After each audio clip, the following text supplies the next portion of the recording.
Bueno, como adelantaban, efectivamente el objetivo de hoy es que hablemos del prototipo a producción, ¿ya? Que, ¿por qué los proyectos mueren en el piloto? Y el objetivo es que lo hagamos con un caso bien concreto, aterrizado, para que podamos ir dándole forma a quienes ya están abordando algún desafío de este tipo.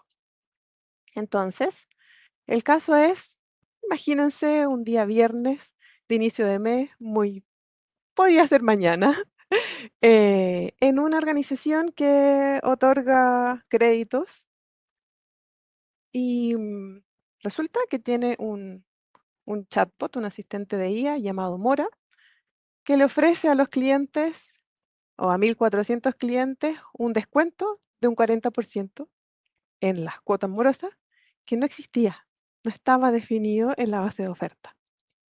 ¿Qué imaginan que pasa con este asistente? Claramente quedó apagado. Ahora, calma, no se asusten, porque este caso no es 100% real. Sin perjuicio de eso, está construido en base a la experiencia. Quien les habla lleva más de 10 años llevando productos a producción, proyectos de data, analytics, tecnología y ahora inteligencia artificial en diversas industrias a nivel LATAM. Entonces, esto se construye, este ejemplo, desde el dolor, desde la experiencia, desde estar ahí eh, haciendo rollback, etcétera. Y la idea es que veamos si en verdad estoy exagerando o no. Hay múltiples casos que han estado en la prensa. En la ciudad de Nueva York, el chatbot oficial de la ciudad empezó a aconsejarle a empresarios infringir la ley. También ha pasado en otros rubros, como el rubro del courier, donde el chatbot de la empresa se impone a insultar a la empresa. En Chevrolet pasó que se le tuvo que vender a un cliente a $1 una camioneta. Y también en Air Canada el chatbot inventó una política de reembolso y se tuvo que respetar. Eso sienta precedentes, ¿ya? Entonces, el tribunal obliga a la organización a respetarlo porque lo que le ofrecemos a los clientes tenemos que responderlo. Entonces, es crítico que podamos construir algo que no vaya a impactar, y ahí, como decía Yoko en la presentación anterior, la reputación, y que no vaya a tener impacto en la organización, ¿ya? Ya vimos el problema, pero ¿cómo lo resolvemos? Mi propuesta es hacerlo en base a una jerarquía de necesidades de un sistema de IA en producción. Yo diseño una estrategia de jerarquía en 5 niveles. El primer nivel, el propósito, que en el fondo busca identificar qué decisión estamos o qué proceso estamos impactando, con qué métrica lo vamos a medir, etcétera. Luego, tener una visión de cuáles son nuestras fuentes de datos de la verdad. Luego, tener la dinámica de evaluar qué es lo que está haciendo el proceso, ¿ya? Luego, cuando estamos en operación, tener herramientas para atacar el end-to-end de lo que está pasando y las decisiones que están tomando estos modelos o lo que están comunicándole a los clientes, cómo vamos asegurando que no se nos disparen los costos y también diseñando una estrategia de despliegue. Y finalmente, la última capa, que es toda la gobernanza, quiénes son los responsables. Esto lo vamos a ir viendo, son 20 em, componentes y los vamos a ir viendo uno a uno. ¿Por qué diseño esto y de dónde lo saco?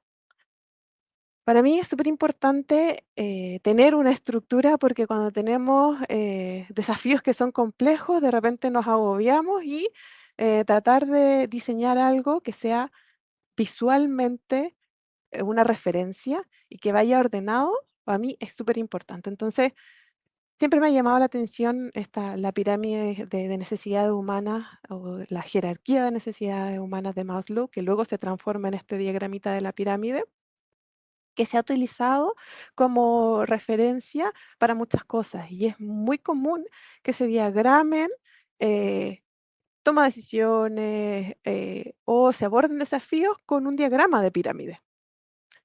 ¿Qué pasa después? Que se publica un libro que se llama Fix This Next, que toma esta misma referencia y la lleva al mundo de los negocios de la empresa, de cómo hacer que una empresa logre resultados en el fondo, en el 2020. Y me hizo tanto sentido que dije, ¿por qué no lo traemos para este congreso? Así es que hoy hice esta adaptación para esta charla, para que tengan una referencia para llevar un sistema de IA a producción. ¿Y por qué? Porque creo firmemente que tu proyecto no muere por lo que le falta en la capa de arriba. Entonces es importante tener esa jerarquía, sino que muere por el piso que está más abajo que quedó cojo. Le pasa esto. Y eso es lo que busco que podamos gestionar para que no nos pase a nadie más. Entonces vamos a ir capa por capa viendo cada uno de estos 20 componentes. El primero, que es el propósito, busca responder para qué existe y quién va a responder por esto que estamos diseñando. ¿Ya? Entonces, busca que podamos definir qué proceso vamos a estar impactando, que tengamos cifras claras que vamos a estar moviendo, que tengamos un baseline sobre el cual nos vamos a estar comparando y un umbral de éxito que nos va a permitir saber si continuamos o no continuamos, si fue exitoso o no. Claramente todo esto acordado con un dueño de negocio. Vamos a ir viendo cada una a detalle. Cuando digo que tenemos que definir la decisión o el impacto que vamos a estar generando, no digo queremos tener un agente de IA, sino que digo algo bien concreto, es que tengamos la capacidad de construir una frase robusta que responda el hecho de quién, qué indicador, desde dónde, en qué periodo y cuándo vamos a estar impactando. En este ejemplo, Mora, el objetivo sería que al ponerse en funcionamiento, afecte a la gestión del gestor. El gestor que hace la gestión de contactabilidad de cobranza deja de llamar a cierto segmento, que son los que tienen mora entre 1 y 30 días, y afectan a qué indicador el recupero temprano, en qué tasas el baseline, el actual, que es 67,1, algunos se sorprenderán con estos números, pasa a 80,5. Entonces, en concreto, yo sé dónde estoy hoy, sé a dónde quiero llegar y además sé en cuánto tiempo, en 90 días. Primero, poder definir esto a este nivel de detalle es crucial. Luego, cuando ya paso a meterme en la métrica, es importante que yo tenga la herramienta para poder construir esta métrica. Muchas veces pasa que yo defino una métrica, pero tiene especificidades. Es importante que yo pueda decir cuál es el periodo de tiempo en el que voy a considerar que una gestión de cobranza o de contactabilidad realmente convierte la métrica de negocio. Si hoy un cliente se contacta con el agente y pasan 20 días y después de los 20 días pago, ¿vale como una gestión válida de la gente o no? Definir eso es crucial. Y además, construir las herramientas para poder obtener los datos. También pasa que de repente necesito hacer aperturas sobre datos y en las estructuras que tengo no me permiten hacer las aperturas que necesito. Entonces, desde la definición, diseñar los esquemas para poder obtener la información es también crítico. Luego, tengo que tener claro cómo lo escalo, ¿ya? Si lo escalo o no, en realidad. Entonces, tengo que definir una métrica específica que me diga si tengo éxito o no, si esto fue exitoso o no. Si estoy en una zona gris, también que me guíe respecto de qué es lo que voy a hacer, cuánto tiempo voy a esperar y si estoy en una zona de muerte o no, este semáforo, ¿ya? Porque si no, ¿qué es lo que pasa? El piloto se eterniza, se alarga, se arrastra y nadie toma la decisión de continuar o no, generando obviamente tiempo, esfuerzo y un gasto para la organización. Y finalmente, ¿cómo logro tener todos estos indicadores y esta definición? Porque lo hago con un responsable, hay un dueño. Y ese dueño tiene un nombre específico y un rol específico, ¿ya? Si te llegas a preguntar quién es el dueño de esto, es porque no lo tienes definido. Tienes que poder responder claramente quién es el dueño. Tiene que ser inmediato. ¿Por qué? Porque, como les decía, él firma, autoriza, define los límites, es un trabajo en conjunto. Es el que va a responder por el resultado de negocio y además, ¿qué pasa? Muchas veces que cuando rota la persona, se va a otro cargo, se va a otra organización, tu proyecto queda cojo porque no se vuelve a resignar a alguien de inmediato. Es crucial también tener esto en mente. Cuando pasamos a la fase 2, porque resolviendo esta primera fase, tenemos que ir escalando. Vamos a lo que es la verdad, de dónde sale la información, de dónde vienen las cifras. ¿Cuál va a ser la versión de la política que vamos a estar usando? ¿Cuáles van a ser los guardrails que van a determinar qué es lo que entra al prompt y qué es lo que no entra al prompt? ¿Cómo voy a tratar los datos personales? Entonces, poder separar lo que es construir una demo rápida, que hoy día cada vez es más fácil. Si miramos el flujo, una demo puede ser tener el canal de WhatsApp, tener un prompt con todo pegado en duro y tener la respuesta. Eso sirve para la primera versión que miro yo, pero si yo quiero productivizar, claramente tengo que meterle más complejidad, ir separando las responsabilidades y ahí tengo que tener definido no solo el canal, sino que eh, cada una de las cajas que van a interactuar y cómo van a interactuar. Definir los lineamientos para incluso no incorporar, no hacer pasar los datos hacia el modelo. Por ejemplo, en la gestión de cobranza, si tengo casos que están fuera del horario de gestión de cobranza, ni siquiera entran al LLM, ¿ya? Cuando estoy en el LLM, ¿qué es lo que me va a decir el LLM? ¿En base a qué? En base a los datos oficiales que tengo en la organización, en base a los montos que me deben, en base a los datos del cliente, en base a las características del crédito. Eso lo tengo que obtener de las fuentes oficiales. No lo puedo tener dentro del prompt. ¿Ya? Tengo que separarlo. Lo mismo con las políticas, el versionado. Entonces, el modelo va a conversar, pero el sistema es el que va a decir cuál es el dato real. ¿Ya? Y con esto, luego, hacer el proceso de revisión de si efectivamente el resultado que estoy obteniendo responde a las características que espero a nivel de negocio y recién ahí llegar al cliente. Esto es una simplificación. Claramente, llevarlo a cabo requiere más complejidad. Cuando decimos que, o cuando digo que la política no se pega en el prompt, ¿qué quiero decir en el fondo? Es que si la pego en el prompt, en el fondo la estoy considerando como si fuera una sugerencia, porque está sujeta a esta interpretación, ¿ya? Cuando fuerzo el proceso a que la tome como una regla formal, restrinjo ese riesgo de que haya una interpretación y además me aseguro de tener las versiones o estar trabajando con la versión correcta, la más actualizada. Y cada vez que la actualizo y genero una nueva versión de una política, tengo que volver a correr todo el proceso y asegurarme de que nada se rompe, ¿ya? Eso es súper importante. También cuando tengo reglas legales, cumplimiento normativo, porque la cobranza es un proceso súper regulado, tengo que asegurarme de que nuevamente no hay espacio de interpretación, porque me pueden sancionar. Entonces, un principio para tomar la decisión es, ¿esto me puede afectar legalmente o un cumplimiento normativo? Si es así, no puede ir en un PROM.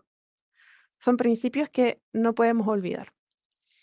Y también en la gestión de datos, buscar minimizar lo que entra, que entre lo justo y necesario, enmascarar los datos con los que estoy trabajando, que no sean, que no pueda identificar a personas específicas o características específicas, y también definir qué va a pasar con la retención, fechas de borrado, etcétera.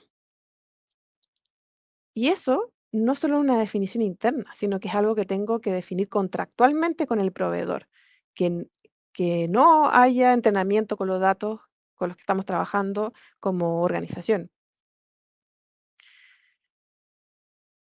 Con esto cubrimos el nivel 2 y pasamos al nivel 3. ¿Qué queremos responder con el nivel 3?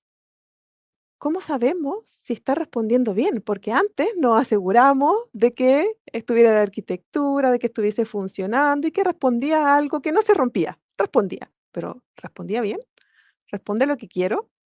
Entonces, también, si hago un cambio, ¿sigue respondiendo? Eh, ¿Y cómo evalúo la calidad de la respuesta? Y también ¿cómo considero el dinamismo del proceso en la calidad de la respuesta? Porque los procesos son vivos, las necesidades de los clientes son vivos. Entonces, ¿qué es lo que tengo que tener? Súper concreto, tengo que tener un golden set, como una fuente de la verdad con casos que voy curando con el negocio, porque lo que hace Mora, hoy lo hace un ejecutivo y ese ejecutivo y el negocio sabe perfectamente cuáles han sido los reclamos, sabe cuáles han sido los incidentes, sabe si ha habido intentos de ataques conocidos. Entonces, con el negocio se construyen las reglas y estas se escriben y nuevamente se versionan. Y van creciendo a medida que esto está en producción y te vas encontrando con nuevos comportamientos. Luego de eso, tengo que hacer las evaluaciones automáticas. Como les decía, este proceso es vivo, entonces dependiendo de la periodicidad del proceso, la gestión de cobranza pasa todos los días. Me puedo ir encontrando con cosas todos los días. Entonces, no puedo armar algo que voy a estar después tocando manualmente. Tengo que tener, obviamente, automatizado y asegurar de que si hice algún cambio, nada se rompa. ¿Qué pasa con la decisión del LLM? No necesariamente está alineada a lo que yo tengo como definición, por ejemplo, de, como en el script de comunicación. Si un cliente llega molesto, el LLM le va a responder con un tono molesto. Entonces, tener una contraparte que juzgue el resultado es parte importante de cómo se hace la construcción porque es la puerta como o la barrera para detener cualquier potencial problemática antes de que salga cliente. ¿Cómo debiésemos hacerlo? Con otro LLM que juzgue el resultado, pero no lo hace en base a interpretación, lo hace en base a una rúbrica. Y esa rúbrica, nuevamente, se construye con el negocio. Se calibra con el experto de campo, que es el humano que está ahí que en términos prácticos se traduce a que conversaciones reales se van etiquetando por los equipos de calidad, se van contrastando los resultados que entrega el equipo, el etiquetado humano con lo que está entregando el LLM y en función de si hay concordancia o no, se define que la rúbrica es necesario actualizarla, ¿ya? Obviamente esto también tiene que ir versionado y funciona como el activo principal de barrera de control antes de la salida de la respuesta. Y si no pasa, no se integra. Si hay un error, tengo que asegurarme de que hay un bloqueo. Eso es fundamental. Con eso nos pasamos al cuarto nivel, que es la operación. Una vez que funciona, responde en función a los lineamientos que tengo, a la política que tengo, en los horarios que deseo que responda. Bueno, ¿cómo lo traqueo? ¿Cómo monitoreo el end-to-end de la respuesta? Si tengo que revisar un caso puntual, ¿tengo la información disponible o no? Eh, ¿Cómo reviso latencias por etapas? ¿Tengo la capacidad de ir revisando en distintos niveles de apertura? ¿Cuál es el costo de esto? ¿Qué pasa con el paso del tiempo? ¿Se va manteniendo la estabilidad de la respuesta? ¿Se va sesgando o no? ¿Y cómo voy armando una estrategia para ir desplegando esto que sé que está funcionando y que además soy capaz de monitorear? Bueno, lo que les propongo es tener esta capacidad de traquear el proceso en el end-to-end, ¿ya? Monitorear cuál es la versión con la que respondió, cuál es el modelo con el que respondió, qué política estuvo usando, qué datos fue a consultar a la base de datos oficial, qué trajo, cuánto se demoró, cuántos tokens consumió, cómo eso se tradujo en costo y cuál es el resultado de este LLM que está juzgando la respuesta del core, del LLM core. ¿Ya? Esto en industrias altamente reguladas no es opcional, es parte del cumplimiento de la auditoría que va a venir a la vuelta de la esquina. Entonces, tener el diseño, armar el diseño contemplando esto desde un inicio es súper importante. Porque la pregunta de ¿qué respondió en X casos? Siempre, sí o sí, va a venir. Eso sí es seguro. Y también estar preparados para momentos puntuales, para comportamientos puntuales que tengan que ver con mayor demanda del proceso. En general, las demos las armamos con el promedio de tiempo, el promedio de costo, todo es bien promedio. Pero en el día a día, yo tengo que tener la capacidad de identificar los cuellos de botellas para poder ir a gestionarlos. Entonces, si no tengo la capacidad de hacer esa apertura, después suelo ir a tocar cosas que no tengo que tocar y a perder más tiempo em, del que realmente hubiese necesitado si es que lo hubiese diseñado correctamente desde el principio, ¿ya? Y además que como no siempre me permite prepararme para escenarios más exigentes.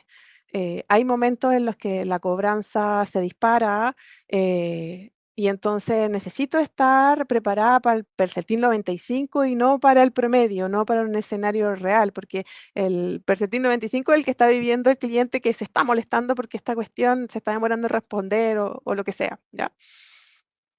Y también porque cuando empiezo a estimar costos, ¿qué me pasa? Que estimo promedios y que no necesariamente estoy viendo el, el costo completo de la gestión. Porque si un cliente está interactuando con un chatbot, puede ser que en el escenario ideal, en el testeo interno, la cantidad de ir y venir de conversación, de interacciones, sean 5.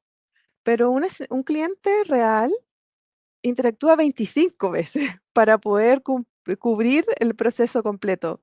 Entonces, necesito poder definir el seguimiento de los costos a nivel del cumplimiento de la tarea completa.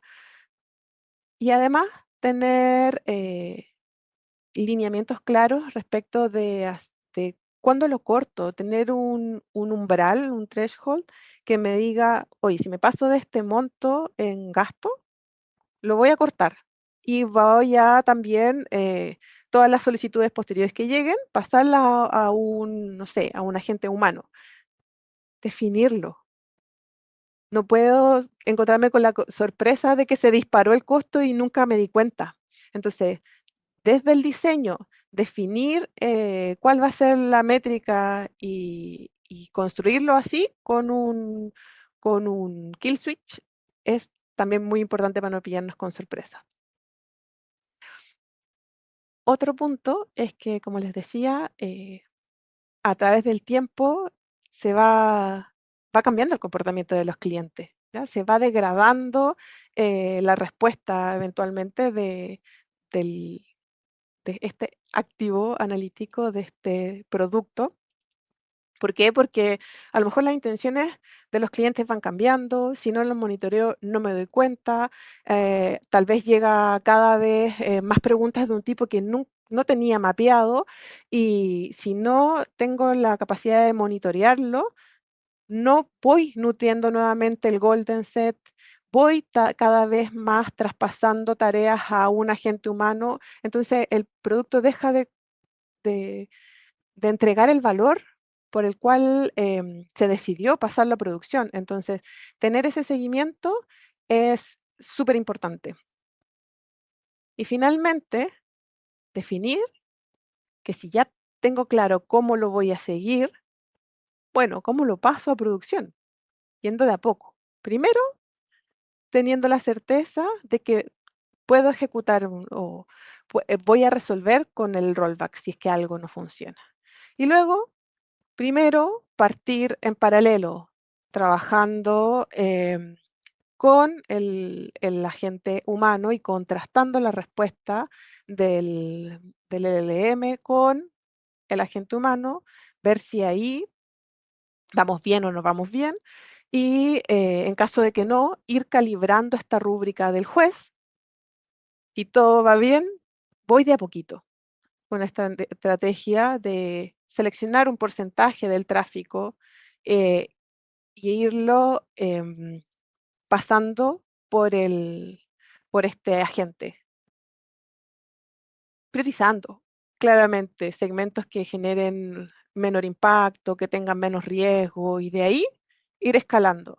Cuando eso ya estoy seguro que no se rompe, paso a una dinámica de challenge, de ir challengeando el resultado que está entregando el agente con el resultado que está entregando el humano.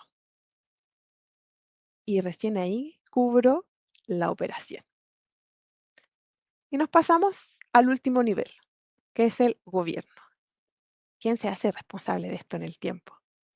Para eso hay herramientas como el diseño de una matriz RACI, tener un inventario de los modelos o de los agentes que tengo y también tener un ritual periódico que me permita ver todas estas métricas que calculé antes. Cuando digo una matriz RACI, de pronto las matrices se vuelven algo muy complejo. Abordemos algo sencillo, la premisa, lo primero es tenerla. Y luego la premisa es que si vamos a tener un responsable, es un responsable, porque cuando hay muchos responsables, nadie es responsable. Entonces, hacer una matriz eh, a criterio es fundamental porque es la que te ayuda a poder reaccionar rápidamente y tener claro que que este agente es parte del inventario de todos los agentes que tengo. Entonces tiene el dueño de negocio, tiene el dueño técnico, pero también está definida cuál es la criticidad de este agente para el negocio, cada cuánto lo voy a estar revisando, cuál es el alcance que tiene o impacto que tiene en otros procesos de la organización, cómo interactúa con otros sistemas, tener eso en el inventario y además de tener indicadores que me van a ir guiando y me van a ir dando la brújula respecto de si tengo que pararlo, detenerlo, hacerle una revisión o dice llanamente darlo de baja. Cuando tengo esto, ya tengo que irlo reportando periódicamente, tener una reunión de comité. Esto siempre depende de la naturaleza del negocio, del proceso, etcétera. Pero una vez al mes juntarse y ver cuáles fueron los resultados, tuvimos o no tuvimos incidente, qué tanta desviación ha habido respecto de lo que esperábamos con la realidad. Y con eso también armar procesos de simulacro. ¿Qué pasa si esto se desconecta? ¿Soy capaz de asegurar la continuidad operativa? Y ahí sí cubro el end-to-end del, del modelo o del uso de este agente. Y bueno, volviendo al caso de Mora, se preguntarán, ¿qué le faltó? Le faltó un montón de cosas. qué es lo que no les va a faltar a los agentes que hagan ustedes, porque ya saben esto. ¿Y por qué es importante que consideren esto? Porque pasa mucho de que como es más fácil hacer prototipos, nos quedamos en el wow. Y lo que yo espero con esto es que salgamos de esa dinámica del wow que dura eso, lo que duró la demo, todo el mundo se emocionó, quiso pasar a producción, pero que logremos algo sostenible, porque nuestro aporte como profesionales con el uso de la tecnología y la construcción de herramientas que van a resolver una problemática de negocio se transforma en valor cuando está en producción. Entonces, el valor que entregamos con lo que hacemos dura lo que dura el proyecto en producción. Cuando lo hacemos a conciencia, revisando detalles, definiendo algo escalable, logramos cosas increíbles como esto que ven en el GIF. Les agradezco el tiempo, espero que les haya servido. Si a alguno le queda cualquier duda, me puede contactar por LinkedIn. Y están todas las mujeres invitadas aquí para unirse a la comunidad de Women in AI.